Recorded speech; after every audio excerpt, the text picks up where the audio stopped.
हाय, तर आज आम्ही आमच्या ताईच्या इकडं गणपती न्यायला आलो होतो. पण ना गणपती रेडीच नव्हता. कारण की गणपती रेडी होता पण त्याचे ते सोनेरी दागिने असतात ना, ते कलर झालेले नव्हते. तर आम्हाला थांबायला लागला आणि त्याच्यामुळे थोडी रात्र पण झाली. आणि बल्ब आणलं होतं आम्ही मखरासाठी. एक तोरण कमी पडत होता मला, तर तो मी आणायला सांगितला मामाला आणि तो घेऊन आला.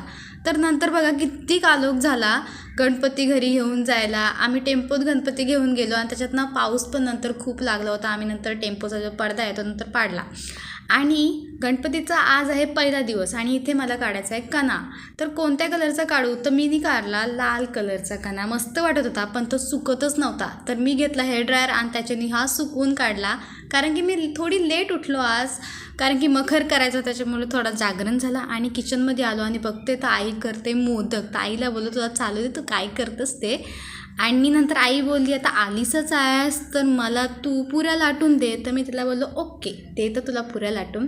तर केली मी पुऱ्या लाटायला सुरुवात. आणि आमचा मखर बघा पाठी कसला झगमग झगमग मस्त वाटते. त्याच्यात आम्ही गणपती बसवला होता, पण गणपतीची जी मूर्ती आहे ती पूर्ण ओपन नव्हती केली, ती थोडी ढाकून ठेवली होती आम्ही.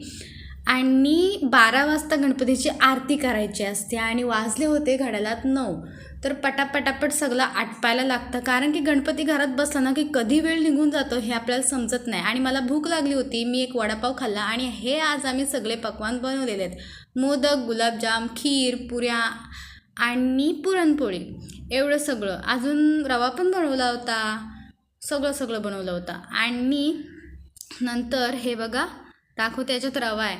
आणि नंतर आम्ही गणपतीची आरती करू. तर तुम्हालाही गणेश चतुर्थीच्या हार्दिक हार्दिक शुभेच्छा.